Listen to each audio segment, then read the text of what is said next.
Perkenalkan, nama saya Muhammad Hatib, NIM 530101913. Utsmani Muda, golongan intelijensia kerajaan Utsmani yang banyak menentang kekuasaan absolut sultan dikenal dengan Utsmani Muda. Pemikiran-pemikiran yang diajukan pemuka-pemuka Utsmani Muda memang mempengaruhi pembaruan yang diadakan sesudah zaman Taslimat. Utsmani Muda pada asalnya merupakan perkumpulan rahasia yang didirikan di tahun 1865 dengan tujuan untuk menggulingkan pemerintahan absolut kerajaan Utsmani menjadi pemerintahan konstitusional. Para tokoh Utsmani Muda banyak melakukan gerakan rahasia. Namun, akhirnya sikap mereka diketahui oleh sultan. Mereka pun melarikan diri ke Eropa. Di sana mereka membangun kekuatannya, dan di sana pula mereka mendapat julukan sebagai Utsmani Muda. Setelah dirasa bahwa Turki telah aman, akhirnya mereka kembali untuk melanjutkan cita-cita mereka yang sebelumnya.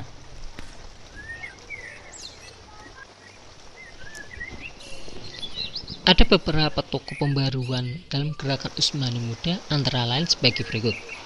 Satu yaitu Zia Pasha. Zia lahir pada tahun 1825 di Istanbul dan meninggal pada tahun 1880. Ia adalah seorang anak dari petugas bea cukai di Istanbul. Setelah menyelesaikan pendidikannya pada sekolah Sulaimaniyah yang didirikan Sultan Mahmud II, kemudian ia diangkat menjadi pegawai pemerintahan yang masih berusia muda. Atas usaha Mustafa Rashid Pasha pada tahun 1854, ia diterima menjadi salah satu sekretaris sultan. Namun pemusuhan dengan Ali Pasha membuat ia terpaksa pergi ke Eropa di tahun 1867 dan tinggal di sana selama 5 tahun. Sebagai seorang tokoh Utsmani Muda, beliau memiliki gagasan untuk membangun kemaslahatan umat Islam, khususnya pada seluruh warga Turki pada umumnya. Demi untuk menata prospek perjalanan negerinya ke dalam menuju ke arah yang lebih cemerlang, di antara gagasan dan buah-buah pemikiran beliau dapat disimpulkan sebagai berikut. 1. Kemajuan Eropa hanya dicapai dengan sistem pemerintahan konstitusional. 2. Agar Turki bisa sejajar dengan negara-negara maju di Eropa, maka Turki harus meninggalkan sistem absolut dengan segera menganut sistem konstitusional. Negara konstitusional tidaklah bertentangan dengan Islam. Islam tidak menyetujui pemerintahan absolut sebab Islam sangat menjunjung tinggi nilai-nilai kebersamaan dan menentukan suatu kebijakan, terutama perkara yang terkait dengan kemaslahatan umat yang aman. 5. Meskipun beliau mengaku kemajuan dan kecemerlangan prestasi duniawi yang dicapai oleh Eropa dalam berbagai bidang, sebagai sosok yang agamis, beliau tidak serta-merta menerima Barat dan menirunya dalam segala hal. Melainkan beliau tetap mengedepankan sikap selektif demi untuk memfilter budaya-budaya yang sama sekali tidak mempunyai nilai-nilai relevansi dengan ajaran Islam. 6. Apa yang dimiliki oleh Barat yang membawa kemajuan dan tinggian peradaban sebenarnya sudah mendapat legitimasi dari Islam. Kesemuanya ini merupakan buah-buah pemikiran Zia Pasha untuk disosialisasikan di seluruh lapisan warga dan kalangan pemerintah Turki. 2. Minat Pasha. Nama lengkap Hafidh Ahmad Shafik Minat Pasha lahir pada tahun 1822 di Istanbul.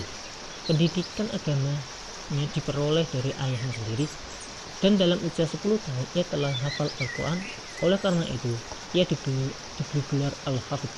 Pendidikannya yang tertinggi adalah pada Universitas Al-Fatih. Dia termasuk tokoh Utsmani Muda yang mempunyai peranan cukup penting dalam ide pembaruan. Ia anak hakim agama yang dalam usia belasan tahun sudah menjadi pegawai di Biro Perdana Menteri. Tahun 1858 ia diberikan kesempatan untuk berkunjung ke Eropa selama 6 bulan. Setelah itu beberapa saat kemudian ia diangkat menjadi gubernur di berbagai daerah. Dengan kemampuan dan kecakapan yang luar biasa, akhirnya Sultan mengangkatnya menjadi Perdana Menteri tahun 1872. Ketika Sultan Abdul Hamid berkuasa menggantikan Sultan Murad V, ia diangkat kembali menjadi Perdana Menteri. Saat itu ada perjanjian langsung bahwa Sultan akan memberikan sokongan atas gerakan-gerakannya. Sultan juga nampaknya memberi angin segar atas pembaharuan kelompok Utsmani. Beberapa langkah pembaharuan itu seperti memperkecil kekuasaan kaum eksekutif dan memberikan kekuasaan lebih besar kepada kaum legislatif.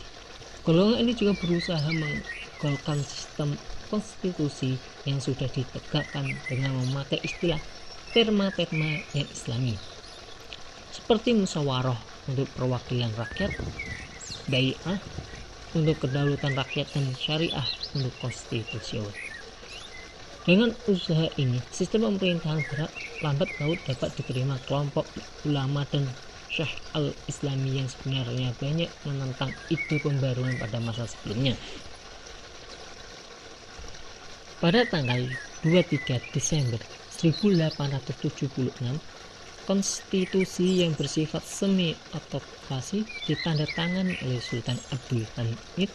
Isi dari konstitusi ini sebagai besar masih belum mencerminkan langkah nyata dari pembaruan sistem pemerintahan, karena kekuasaan Sultan masih demikian besar. Salah satu contoh adalah pada pasal 113 dari undang-undang yang dibuat, berbunyi bahwa dalam keadaan darurat Sultan boleh memberikan pengumuman tertentu dan boleh menangkap atau mengasih orang-orang yang dianggap bahaya kepentingan negara. Jadi dari bunyi pasal tersebut, Sultan masih diberi wewenang bebas untuk menjalankan keputusan yang bersifat mutlak. Justru pasal ini nanti digunakan untuk menangkap orang-orang yang tidak disenangi Sultan, termasuk diantaranya tokoh Utsmani muda minat pasal ini. Ketiga yaitu Namib Kemal. Beliau termasuk pemikir terkemuka dari Utsmani muda. Lahir pada 1840 di Takirdak. Dia berasal dari keluarga ningrat. Orang tuanya menyediakan pendidikan di rumah, ke samping pelajaran bahasa Arab, Persia juga diberikan bahasa Prancis. Oleh karena itu, dalam usia yang sangat muda, dia sudah menguasai berbagai bahasa.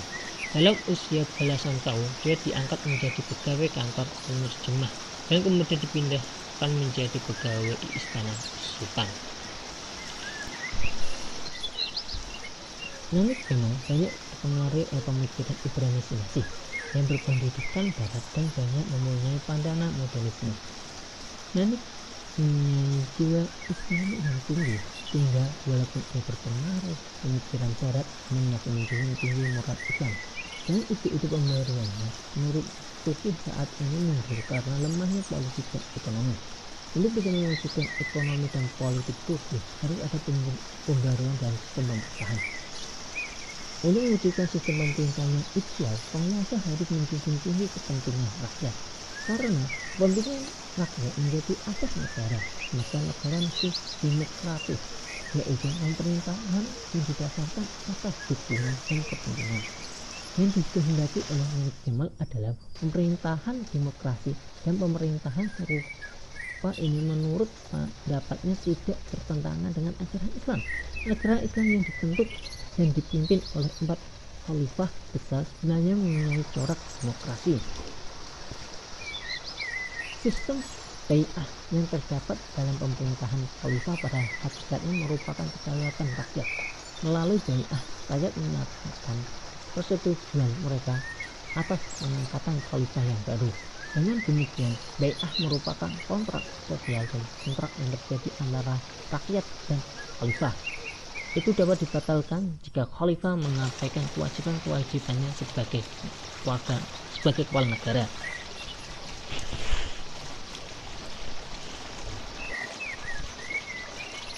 Di dalam Islam ada ajaran yang disebut al-masalah al-amiyah, Dan ini sebenarnya adalah masalah umum. Khalifah tidak boleh mengambil sikap atau tindakan yang bertentangan dengan masalah umum. Masalah umum oleh karena itu merupakan suatu bentuk dari pendapat umum. Khalifah harus selalu memperhatikan dan menghormati pendapat umum. Lebih lanjut lagi, musyawarah dasar penting dalam soal pemerintahan dan Islam. Sistem musyawarah ini memperkuat corak demokrasi pemerintahan Islam. Membuat hukum dalam Islam ialah hukum ulama yang melaksanakan hukum dari pemerintah. Dengan membawa argumen-argumen seperti di atas, Nabi Kemal berpendapat bahwa sistem pemerintahan konstitusional tidaklah merupakan bid'ah dalam Islam. Di antara ide-ide lain yang dibawa Nabi terdapat cita tanah air Turki, tetapi seluruh daerah kerajaan Yunani. Konsep tanah air tidak sempit. Sebagai orang yang dijiwai ajaran Islam, ia melihat perlunya diadakan persatuan seluruh umat Islam di bawah pemimpinan kerajaan Utsmani sebagai negara Islam yang terbesar dan terkuat di waktu itu. Berikutnya kita akan masuk ke zaman Kemal Atatürk. Turki memang nyaris tidak pernah dipisahkan dengan nama Mustafa Kemal Atatürk. Mustafa Kemal lahir pada 1881 di suatu daerah di selatan Turki. Sering dikenal nama Mustafa Kemal Pasha dan dikenal juga dengan Mustafa Kemal Atatürk, bapak bangsa Turki. Beliau juga mendapat julukan Gazi, artinya sang pembela keyakinan. Julukan ini diberikan ketika beliau dengan gemilang membawa Turki kepada kemenangan dalam perang kemerdekaan melawan Yunani. Mustafa Kemal dieloh-elohkan dan dipanggil dengan gelar kehormatan Gazi. Ayahnya bernama Ali Riza, seorang juru tulis rendahan di salah satu kota pemerintahan di kota itu. Beliau sempat mencoba lari dari kemalangan hidupnya dengan cara menekuk racun. Sedangkan ibunya bernama Zubaidah, seorang wanita soleha. Ali Riza meninggal saat Mustafa Kemal berusia 7 tahun, sehingga ia kemudian diasuh oleh ibunya. Sejak kecil, Mustafa Kemal memiliki bakat untuk selalu memberontak terhadap segala keadaan yang tidak berkenan di hatinya. Ia secara brutal menentang peraturan apapun, bahkan tanpa malu-malu ia selalu memaki-maki gurunya saat bersekolah, sehingga suatu hari pernah ditampar salah satu gurunya karena sang guru sudah kehilangan kesabaran menghadapi perilaku Mustafa Kemal. Dan akibatnya Mustafa Kemal kecil lari dan tidak mau masuk ke sekolah lagi.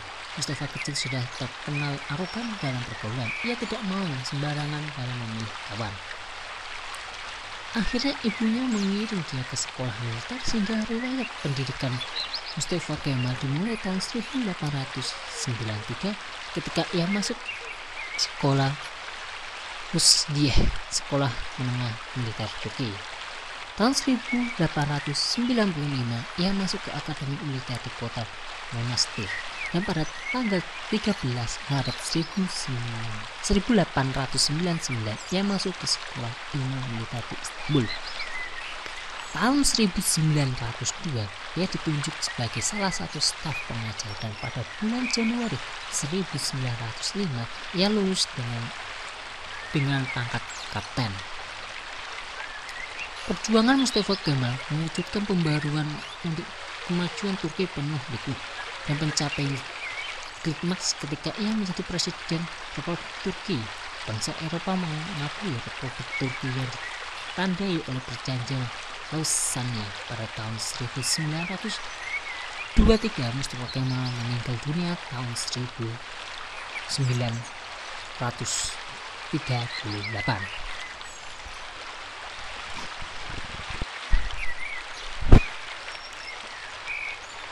Prinsip dan gerakan pembaruan Kemal Atatürk. Kemal Atatürk merupakan pembaru yang melanjutkan para pembaru sebelumnya. Prinsip pemikiran pembaruan Mustafa Kemal diawali ketika ia ditugaskan sebagai atase militer pada tahun 1913 di Sofia. Disinilah ia bersentuhan dengan peradaban Barat, terutama sistem parlemennya. Adapun prinsip pembaruan tersebut terdiri dari 3 unsur: nasionalisme, sekularisme, westernisme. Pertama, unsur nasionalisme Ide nasionalisme dan pemikiran Mustafa Kemal ialah nasionalisme Turki yang terbatas daerah geografisnya dan bukan ide nasionalisme yang luas, yakni diilhami oleh Ziya Golkap yang menyuruhkan reformasi Islam untuk menjadikan Islam sebagai ekspresi dari etos Turki. Dalam pemahaman Mustafa Kemal, Islam yang berkembang di Turki adalah Islam yang telah disatukan dengan budaya Turki. Sehingga ia berkeyakinan bahwa Islam dapat diselaraskan dengan dunia modern. Namun, turut campurnya Islam dalam segala aspek kehidupan pada bangsa dan agama akan menghambat Turki untuk maju. Atas dasar itu, Mustafa Kemal berpendapat bahwa agama harus dipisahkan dari negara. Islam tidak perlu menghalangi Turki mengadopsi peradaban Barat sepenuhnya, termasuk perubahan bentuk negara. Pada permulaan dirikannya Republik Turki, Mustafa Kemal berpendapat bahwa pemerintahan nasional harus berdasarkan pada prinsip pokok populisme kerakyatan. Ini berarti kedaulatan dan semua kekuatan administrasi harus langsung diberikan kepada rakyat. Konsekuensi logis dari prinsip tersebut adalah dihapusnya sistem kekhalifahan. Kedua, sekularisme. Sekularisme yang dijalankan oleh Mustafa Kemal tidak serta-merta menghilangkan agama dari rakyat Turki, namun hanya melakukan pembatasan kekuasaan golongan ulama dalam soal negara dan politik. Oleh karena itu, pembentukan partai yang berdasarkan agama dilarang. Institusi negara, sosial, ekonomi, hukum, politik, dan pendidikan harus dibebaskan dari keyakinan syariah. Menurut Mustafa Kemal, sekularisme bukan saja memisahkan masalah bernegara, yaitu legislatif, eksekutif, dan yudikatif, dari pengaruh agama, melainkan juga membatasi peranan agama dalam kehidupan orang Turki sebagai suatu bangsa, karena menurut beliau bahwa indikasi ketinggian suatu peradaban terletak pada keseluruhannya, bukan secara parsial. Peradaban Barat dapat mengalahkan peradaban-peradaban lain bukan hanya karena kemajuan ilmu pengetahuan dan teknologinya, tetapi karena keseluruhannya unsurnya dan sekularisasi yang menimbulkan peradaban yang tinggi itu. Sehingga Mustafa Kemal berpendapat jika rakyat Turki ingin mempunyai peradaban tinggi harus melakukan sekularisasi. Ketiga, yaitu westernisme. Dalam hal ini, Mustafa Kemal berpendapat bahwa Turki harus berorientasi ke barat. Ia melihat bahwa dengan meniru barat, negara Turki akan maju. Ungkapan yang digunakan oleh Mustafa Kemal, kita bangsa Turki harus bergerak bersama-sama. Oleh karena itu, satu-satunya jalan untuk memajukan rakyat Turki adalah dengan melakukan reformasi berupa modernisasi, yaitu suatu upaya untuk mengubah wajah Turki secara total dengan menerapkan nilai-nilai modern dan progresif dan meninggalkan segala hal yang dipandang kaku, kolot, tradisional, dan berbau Islamiyah. Kemal berkeyakinan hanya dengan jalan ini rakyat Turki akan makmur dan dihormati oleh bangsa-bangsa lain. Itulah 3 prinsip pembaruan yang dilakukan oleh Mustafa Kemal Atatürk.